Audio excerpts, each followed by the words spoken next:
Du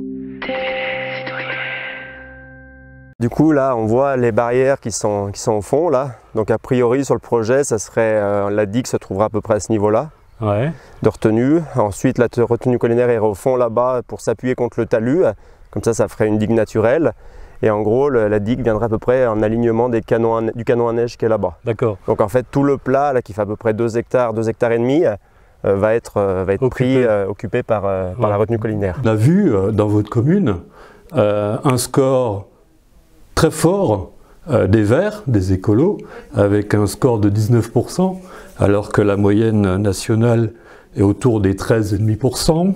Laurent Vauquier, qui est le président de la région Rhône-Alpes-Auvergne, et qui est un farouche défenseur des projets de neige artificielle.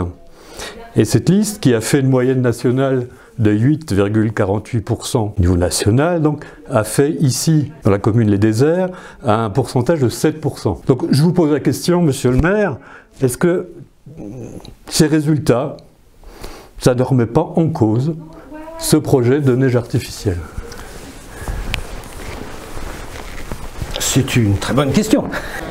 Au tout début de la délibération, il y a un constat qui est fait un peu général, comme quoi il y a un réchauffement climatique et qu'il va falloir faire avec, et que pour l'économie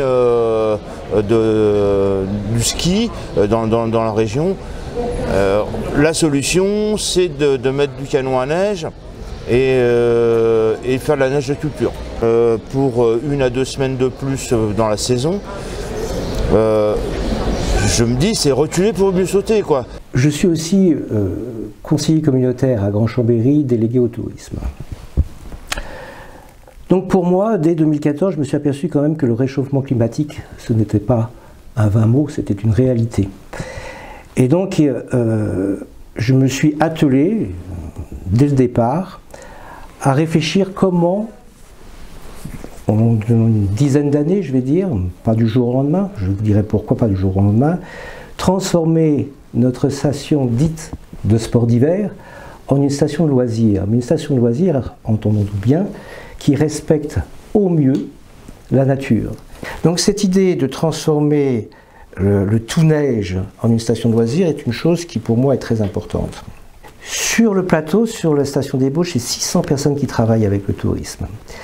Ces 600 personnes, il faut les accompagner à un moment donné pour que dans 10 ans, ils puissent encore travailler. Et je ne voudrais pas que mon territoire devienne une ruine, des friches comme ça, parce qu'on n'a pas su prendre le tournant de l'évolution climatique. Donc c'est très important pour moi. Même si on évolue vers la diversification, il faut quand même accompagner. Quand vous avez une entreprise qui risque de fermer et mettre 600 personnes au chômage, vous pensez que c'est bon ?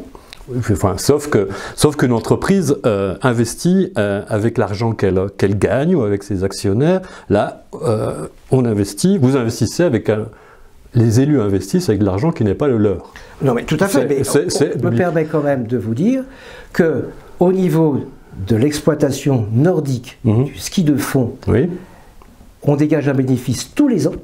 Tous les ans, de l'ordre à peu près de 300 000 €. D'après la loi montagne, ces excédents-là doivent être réinvestis dans l'outil. Donc l'outil pour le snow farming, vous parlez des canons à neige, mais on va essayer aussi de stocker de la neige, construire et stocker de la neige. Vous parlez de chiffre d'affaires, vous parlez de bénéfices réalisés sur la partie nordique.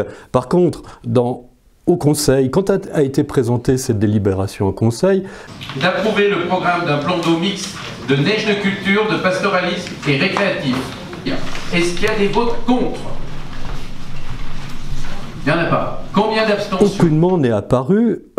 Le coût d'exploitation de ces canons à neige, on n'en a pas parlé. On n'a pas non plus chiffré exactement en euros ce que ça pouvait rapporter, comment ça va s'équilibrer. Je n'ai pas compris, moi, journaliste, comment les élus présents de Grand-Chambéry et de Grand-Lac ont pu voter sur cette délibération sans avoir d'éléments chiffrés. Ils n'ont eu que les coûts d'investissement et un dialogue disant « vous verrez, on va gagner des jours de ski et on va faire de la diversification d'été ». Comment un élu peut décider de cette façon-là avec l'argent public ? J'ai fortement envie de ne pas vous répondre.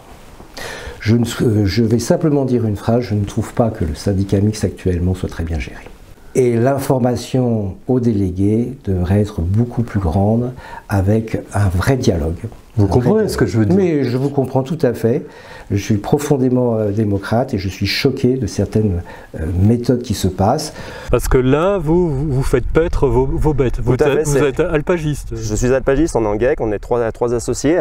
Ça représente combien de bêtes? Donc on a une centaine de laitières et puis une centaine de génisses. Donc au gros, il y a 160 UGB. Donc UGB, c'est des unités gros bovins, donc c'est équivalent à des vaches laitières. D'accord. Donc il y a à peu près 220 têtes, mais ça correspondrait à peu près à 160 donc vous vaches. élevez pour le fromage? Voilà, donc on est en zone tome de Savoie. Ouais. Voilà, on est en zone aussi tome des Bauges.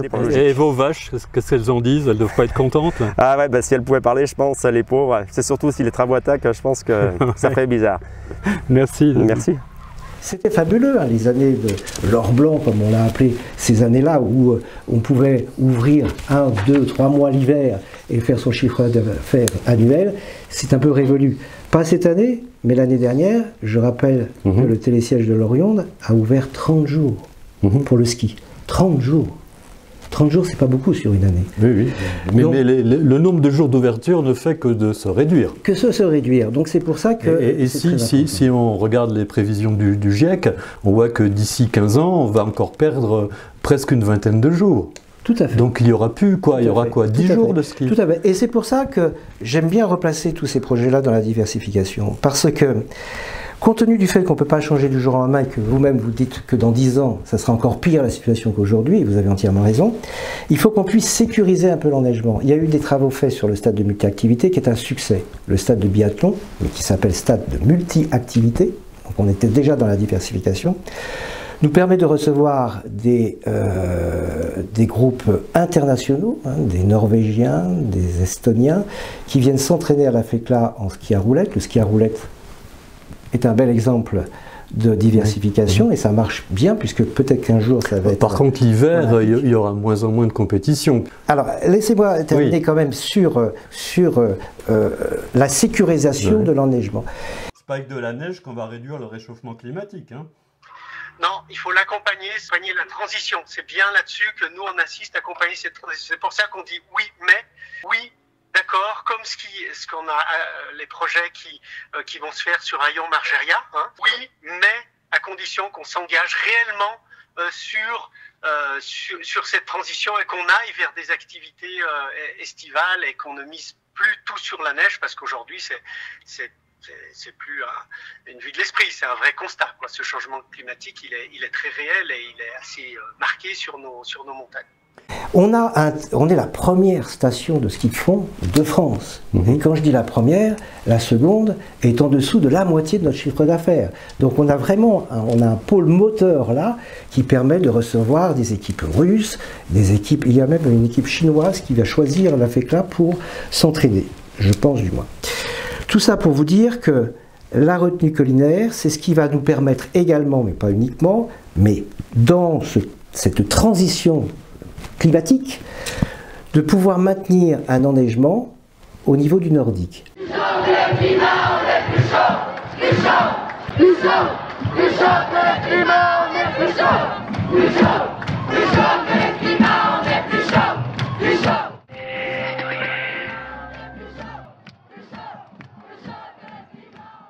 Vous êtes président du 15 des déserts. C'est quoi ça? C'est une équipe de rugby africaine? Pas tout à fait. D'abord bonjour. Ouais. Le 15 des déserts, c'est une association citoyenne. D'accord. Et puis, parce que vous avez déjà été conseiller municipal. J'étais adjoint chargé des finances lors des élections de 2001. D'accord. Et j'étais président de la société d'économie mixte qui gérait le plateau à l'époque. On se retrouvait dans un parc d'attractions, vous l'avez évoqué tout à l'heure, mais qui est revendiqué en fait. Hein. Oui. Pour Monsieur Fréhuget, on est sur un stade à ciel ouvert. D'accord. Donc c'est pas l'idée qu'on se fait des choses. C'est un gros dossier, le dossier d'aménagement touristique et de loisirs de la FECLA, hein, porté par le Grand Chambéry, avec des liens très étroits avec Grand Lac. le Grand Lac et le syndicat mixte en fait, puisque le syndicat mixte à l'origine est à 50% Chambéry, 50% C'est un outil d'investissement. Voilà. Et on en a fait quelque chose qui est à la fois exploitation, investissement, un bon mélange de genres où on a du mal à retrouver ce qui gagne, ce qui ne gagne pas. Vous avez interviewé il y a 9 ans, hein, Oui. quand vous étiez responsable du programme Haut en montagne à l'Institut de la montagne à l'Université de Savoie, au Bourget-du-Lac. Et là, vous avez été évincé de cet institut pour vos positions plutôt contre la neige de culture. Ce projet d'investir avec 4 millions d'euros sur la production de neige artificielle à la FECLA, qu'est-ce que vous en pensez? Point de vue scientifique, je trouve que c'est un projet très risqué parce que, comme toujours, on ne prend pas en compte le changement climatique.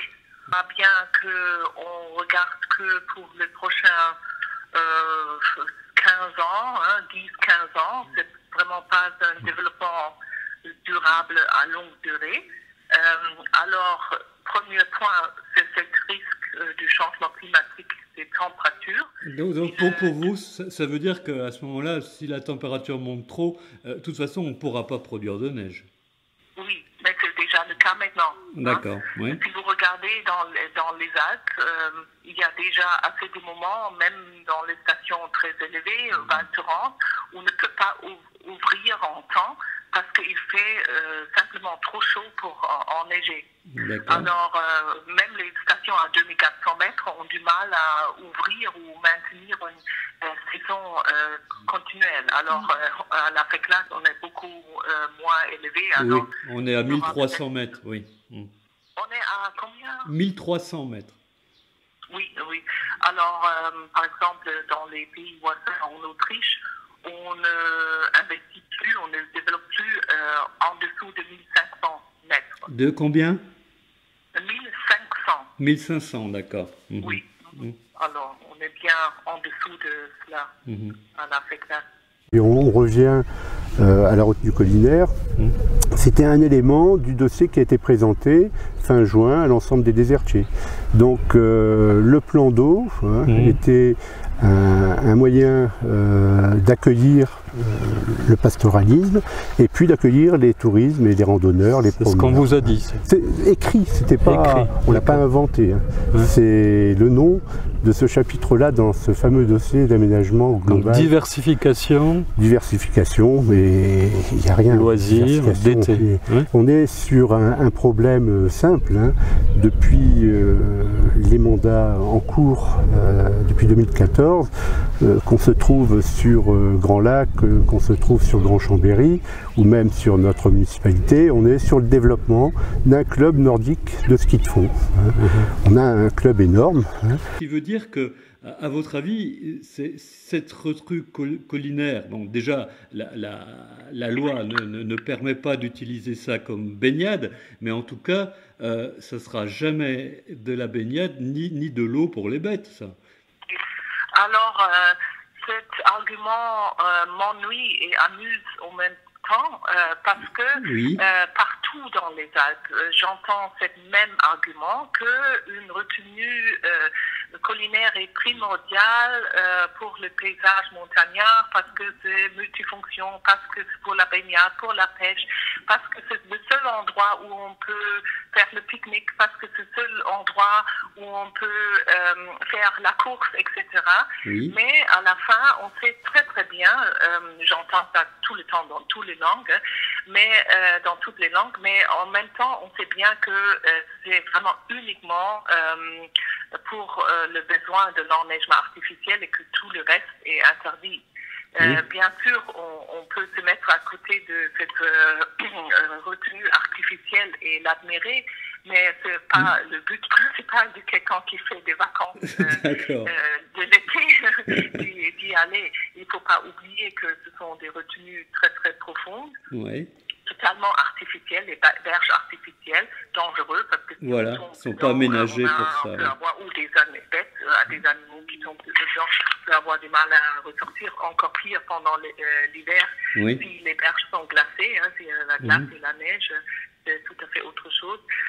Alors, ce qui est vraiment troublant dans tout cet argument, c'est qu'on met en avant le rôle pour le pâturage, que ça devrait être à prévoir, mais après on dit ah non, on sait bien que ça va jamais jouer ce rôle, mais qu'on est obligé de mettre des jolis mots pour faire passer. D'accord. Parce qu'on sait bien, les gens sont critiques aujourd'hui, ils ne veulent plus entendre le mot neige de culture ou neige artificielle. Alors on met en avant des mots où on sait très bien que ça va jamais avoir cette fonction.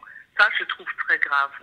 On a construit une autoroute. Oui, c'est un peu le problème. C'est qu'on a mis une autoroute au soleil. Mais on a mis l'unité de compte, c'est 1 million, hein, bien sûr. On n'a plus rien pour 1 million. Donc on a mis quelques millions dans une autoroute qui se trouve dans la forêt, avec du bitume en plein soleil. Et puis on veut enneiger ça. Il y a quelque chose qui ne va pas. Ça ne va pas. Après, sur l'objectif d'avoir un grand stade de biathlon qui fonctionne, on avait une vingtaine d'années de retard par rapport à nos concurrents proches sur la Savoie. Donc, on peut faire des choses très bien en étant modeste. Je veux dire que la station soit restée une station nature. Famille, nature. De toute façon, les familles viennent toujours. Et puis, bon, allez, pas d'enneigement, sauf sur quelques points précis. Un point que vous ne pouvez pas écarter, c'est le centre de la station. Un point très important pour l'argument de l'enneigement. C'est à cause de la pression de la Fédération internationale du ski. La Fédération internationale du ski oblige les stations et il les demande de construire des retenues, d'avoir la certitude de neige, de l'enneigement et tout ça. Alors on est aujourd'hui dans tout à fait une autre dimension qu'avant. Avant on a dit oui, c'est la neige, l'enneigement c'est pour pallier certains endroits sur les pistes qui n'ont pas eu assez de la neige. Et c'était pour les touristes, pour garantir la saison. Aujourd'hui, c'est toute une question d'image, de prestige. La FECLA souhaite avoir des compétitions internationales de biathlon, je sais pas, ou European Cup, Coupe européenne. Et c'est à cause de cette immense pression de cette fédération de ski qu'il faut faire ça. C'est toujours comme un menu, une liste à faire. Et après, c'est seulement pour un événement avec une durée d'une semaine à maximum 2 semaines. Et cette tendance est très très forte dans les Alpes. Partout, on a maintenant des stations qui ont construit des énormes retenues seulement pour un événement. Bien sûr, ils vont argumenter qu'après, ils vont l'utiliser pour le tourisme. Mais cette pression est immense et c'est pourquoi ils obtiennent les autorisations très rapides, ce qui n'est pas normal. Normalement, on a besoin des années pour avoir des autorisations, mais eux, ils les obtiennent en quelques mois. Et vous allez être sûr qu'ils vont commencer à construire tout de suite en été, la retenue va être remplie et en octobre, vous aurez votre premier événement. D'accord, ok. Alors, mais oui, parce que là, les délais sont rapides, puisqu'ils prévoient, ce qui était annoncé, ils prévoient un aménagement déjà du terrain dès l'automne 2019, quoi, pour une mise en service des enneigeurs en l'hiver 2020-2021. Tout converge vers le centre de la station et l'été on y trouve les vaches, je l'ai évoqué tout à l'heure avec David, et c'est une attraction touristique. Et il faut venir lors de la traite pendant l'été pour voir les gens qui viennent avec leur tabouret assister à la traite. Les gamins n'ont jamais vu ça à la ville. Donc c'est formidable. Et dans les pays voisins, on va en Autriche, en Bavière, je veux dire, le pastoralisme est intégré dans les activités touristiques. Donc ici, c'est un atout. Mais bien sûr, c'est un atout. Et on voudrait faire autrement. Donc là, la retenue, c'est pas une bonne idée. Un petit lac d'altitude, pourquoi pas? C'est pour un thème petit de randonnée, enneigeur. pour un petit truc. La neige qu'on a par l'intermédiaire du puits pour faire l'hypercentre pour l'espace d'hiver, c'est parfait. Le début est déjà enneigé, hein. Donc c'est suffisant. Et je pense qu'on n'arrivera pas à enneiger correctement l'autoroute qui a été faite. Donc c'est encore un projet coûteux, inutile. Un grand projet inutile. Inutile. D'accord. Pour vous, si on veut résumer, ces 3,8 millions mis sur ce projet, c'est une grave erreur. Oui, parce qu'on pourrait faire des belles choses avec cet argent, mettre en avant le développement durable, vraiment développer des concepts qui durent dans le temps et qui sont où le paysage est disponible. Il ne faut pas oublier, là où il y a la retenue, on a perdu des hectares de paysage qui ne sont plus disponibles. Il ne faut surtout pas faire de bruit. C'est pour ça qu'il y a de bons conseillers municipaux, au syndicat mixte, il y a de bons élus, mais ils n'osent pas se mettre contre, parce que c'est pas bon pour leur commune, c'est pas bon pour les 3 subventions qu'ils pourraient avoir, etc. Donc pour moi, c'est vraiment, quelque part, je vais peut-être être un peu fort, mais ça mériterait quasiment une ZAD, ce genre Vous pensez un peu à ça? Bah, moi, ça me titillerait, après avoir les énergies et voir comment les gens réagissent. Voilà, comment les gens réagissent. Je pense que c'est aussi... il faut vraiment informer les gens de ce projet-là, mais de façon de grande ampleur, c'est ce qu'on est en train de faire. Donc voilà, avec les retombées, les sous, qu'est-ce qu'on en fait, parce que j'ai vraiment l'impression, moi j'étais un peu assis quand j'ai entendu cette information-là. Donc voilà, bon, il nous manque tout de même quelques éléments. Si jamais, on ne sait pas, c'est encore une question, une autre façon de terminer notre entretien, monsieur le maire, imaginons que l'opposition à ce projet, l'opposition environnementale, écolo, monte un peu dans les tours et qu'il se mette en place une ZAD, là. Vous réagissez comment ?